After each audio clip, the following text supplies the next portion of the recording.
Hello again, and welcome to Talking Global Infrastructure.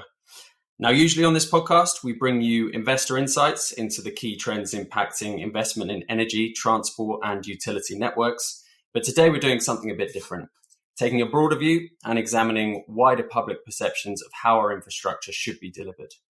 Here at the Global Infrastructure Investor Association, we've just published our latest infrastructure index, in which we quizzed 22,000 citizens globally about infrastructure priorities, alongside the research consultancy Ipsos. And I'm really pleased to say that here to discuss findings from that study is Ben Marshall, a director at Ipsos with more than 20 years experience in conducting research and polling projects, including this one. Ben, thanks so much for joining us. Good morning, Matt. Lovely to be here. So to kick off, Ben, this is a big study delving into a lot of areas, covering satisfaction with networks around the world and also more philosophical questions about how infrastructure should be funded and delivered. What was the thinking behind the survey, and what are some of the top line findings from this year's research? We wrote a paper a few years ago inspired by McKinsey's piece called Making the Consumer Case for Infrastructure. Our paper was called We Need to Talk About Infrastructure. And both of those pieces were united in a view that culture, public sentiment, really matters. And so we built the Global Infrastructure Index, and delighted to have the Global Infrastructure Investors Association on board with us as a natural partner, because obviously appreciate that investors are aware of risk profiles, as are politicians, and part of that is public opinion. What projects, what preferences people back and what they don't, how they're feeling about what's needed, what they want to see infrastructure deliver.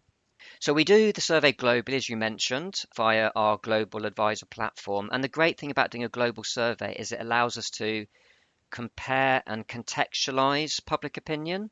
So it gives us an idea of outliers, good and the bad, if you like. And this year's survey extended to 12 European countries, 6 in LATAM, in Latin America, 9 in the Asia Pacific region, 2 in the Middle East and Africa, and in addition to that, Canada and the United States of America. And you are absolutely right, Matt. It's a huge data set covering the 31 countries, and there are many, many different ways of cutting the data. I would say the key headlines are probably in the eye of the beholder. So if you're interested in the States, there's lots of data that you'd be poring over, and we'll come on to that, I'm sure, in this conversation. Similarly, if you're interested in Argentina, you can have a look at the data. But let's sort of zoom out and look at the big picture, and I'll have a go at that. So to summarize it as a balance sheet, in the plus column, infrastructure and investment in it has a lot going for it. There is substantial headroom. Citizens see a great deal of scope for improvement. And importantly, they are positive about what we called the double dividend of infrastructure.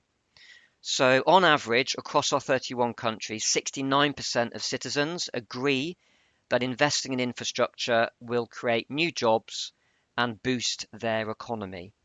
59% think that infrastructure and investment in it can make an important contribution to combating climate change. So infrastructure in the public's eyes is, in theory at least, is a win-win. It delivers growth, it delivers economic benefit, and it delivers environmental benefits as well. But it is a difficult environment to advocate for increased spending. The public are more comfortable than they were in 2018 with increasing spending, even if it means raising taxes and even if it means adding to government borrowing. But that's still a minority position. They are sensitive to inequity by generations. They believe that we should spread the cost out evenly across different generations of investment in infrastructure, and also very alive to top-down imposition. They want to make sure that local communities have their say on investment in infrastructure. So the culture around infrastructure is extremely variable. There's tremendous diversity across our countries, which we can come on to. And that says to us that political leadership is really important. Really interesting. And you've pulled out a couple of areas there where there seems to be pretty widespread agreement globally about sensible ways forward. So intergenerational fairness you mentioned. So that's ensuring the cost of infrastructure investment is spread evenly across different generations, and it's not just heaped on consumers tomorrow because we're not investing enough at the present moment. And again, I think you touched on it, but it seems in other areas that there is more of a conflict in terms of the messaging that's coming through. So participants are consistently saying they want infrastructure built more quickly, but they also want local views on project plans heard, crucially, even if that means delays to those projects. So how do you read some of the mixed messaging on areas like that? I mean, it's not uncommon in public opinion that people can apparently look both ways on issues, and there's a fancy term called cognitive polyphasia, whereby people can hold apparently contradictory views on issues at the same time. So, for example, two-thirds of Britons, let's look at Britain for a moment, two-thirds of Britons think infrastructure isn't being built quickly enough, as you mentioned, Matt. And by the way, that's not untypical sentiment across the world. So I've singled out Britain, but it's not an outlier in this respect. So two-thirds think that infrastructure isn't being built quickly enough, but a similar proportion agree that local communities' views on plans for infrastructure should be heard properly, even if it means delays. So would countenance delays if it meant that community views are listened to properly. And I think those sort of sentiments reflect perhaps a deficit of trust. So if I could characterize public opinion, it would go something like this. So just get on with it, build it, we need it, we're desperate for it in some cases.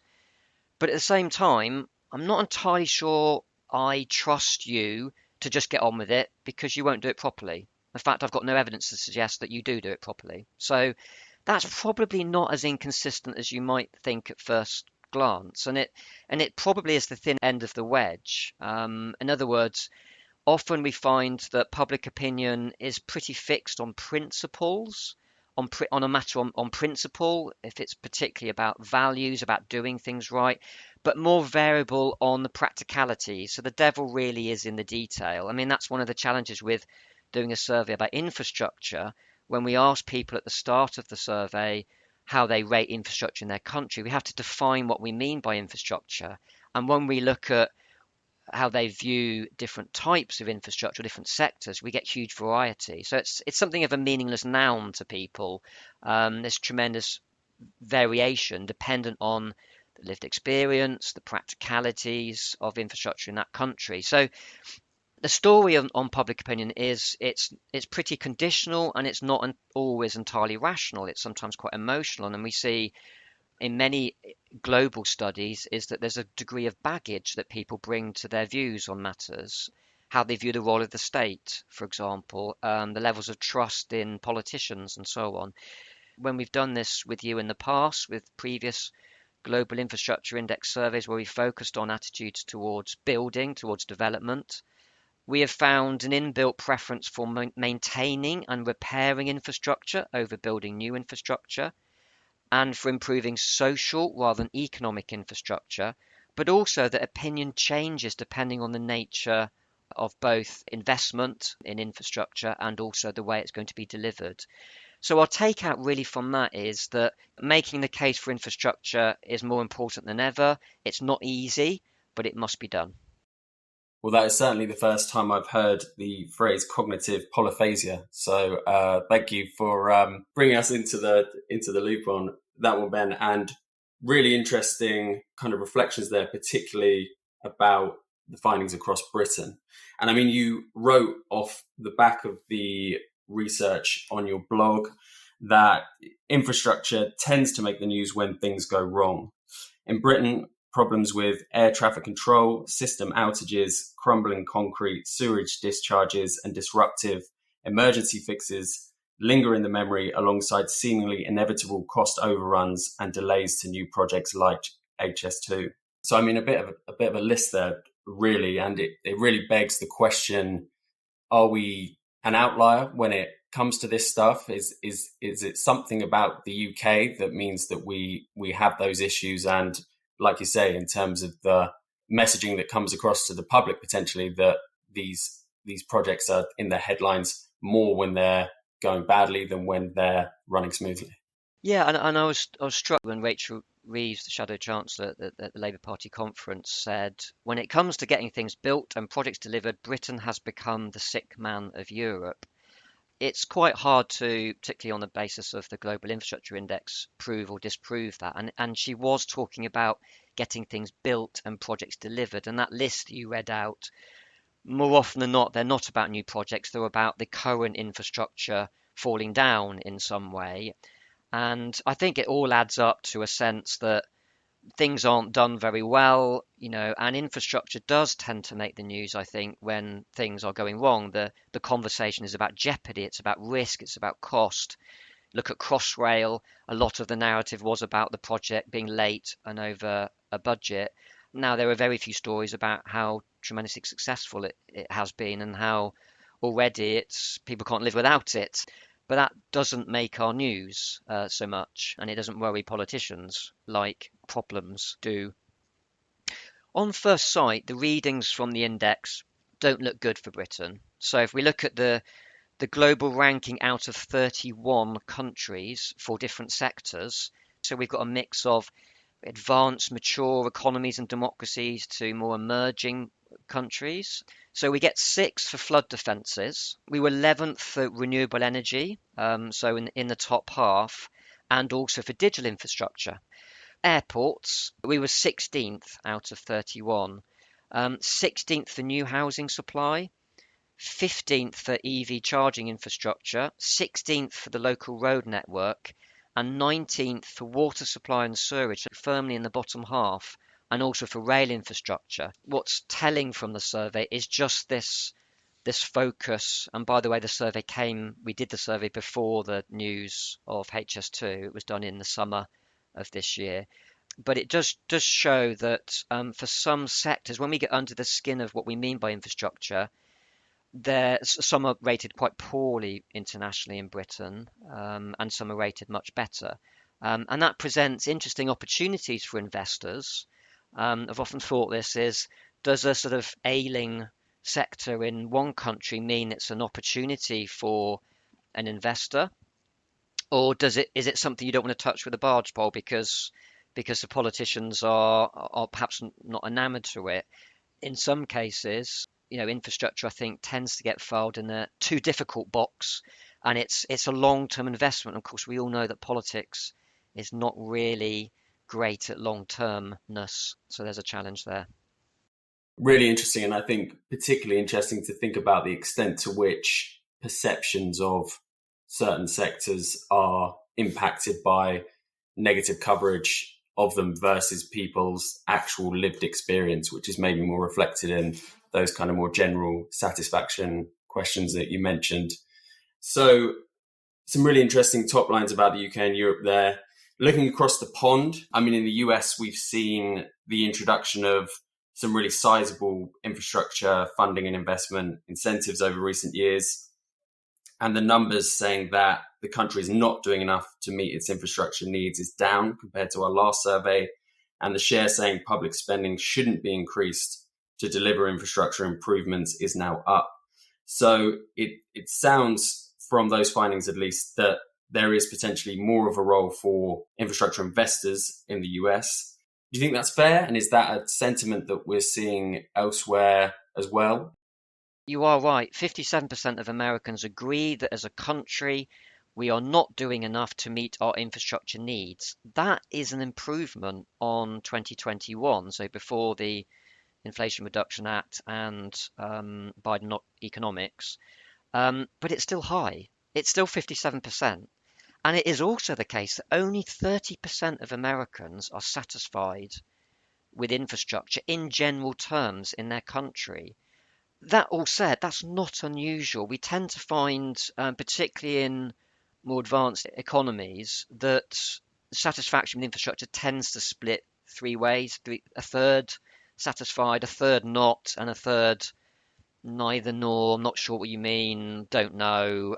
It depends which bit of infrastructure you're talking about. So there is those signs of a glimmer of moving in the right direction, which is a bit counter to the general trend across the piece globally. So we have seen, particularly at a country level, declines in satisfaction across the piece, whereas the Americans are pretty stable, and that slight reduction in the proportion who think we're not doing enough. I think that's what's going to be interesting to track over time, because it is a long game. Some of the investment will be more tangible and more immediate to people. Will that start to give them a sense that outcomes are improving? You did mention the other factor in this, which is we're in a cost of living crisis and people are much more sensitive about cost. So there's been a rise in the proportion of Americans who say that public spending, of course, which increased significantly during the pandemic, who say that public spending is already high and taxes, borrowing should not be increased. So there's been a rise in people saying that. And again, that's not untypical. That's quite a common situation. I should also say one thing, which I'm sure will be interesting to you, which I know you already know about, Matt, but your listeners might not know from previous surveys, is that I talked about public spending, and we will talk about, I'm sure, and you'll be thinking about private investment. The public across most countries, on most occasions we've surveyed them, are pretty pragmatic about the source of investment. They're a little bit, particularly in more advanced democracies, they're a little bit more sensitive to foreign ownership and investment of infrastructure, but they are pretty relaxed about private versus public sources. I think they're very much ends driven. Of course, there are important means here, but they're pretty pragmatic. What they want to see is an improvement, and within reason, what matters is getting that. Really interesting. And as I say, in other research projects that we've conducted, we have found that it's that mix of public and private that is the most pragmatic, because it brings together the best of both worlds and ensures more positive outcomes in terms of time, efficiency, and cost effectiveness. Coming back across the pond then, I mean, in terms of Europe, you mentioned some quite interesting, I think, findings in Germany within the EU. It'd be interesting to know a bit more about the variations in sentiment across the European Union that have been uncovered by this research, and any other kind of key trends that are particularly noteworthy in the EU. Cool. And this is where I can really get into the kind of the detail at a country by country level. I mean, in broad terms, the picture is pretty similar across Europe. And just for your listeners' benefit, when we talk about Europe, we're talking about 11 countries and Britain, which of course is now still in Europe, but outside of the European Union. And when I say similar sentiment, I mean that double dividend. Still persists wherever you are in Europe, with the eastern side of Europe or the west, the north or the south. So people do see infrastructure as having a positive role to play in terms of economic stimulus, but also environmental benefits as well. People want infrastructure to go further, to go faster, and to go greener. And overall, there's a parity between satisfaction and dissatisfaction.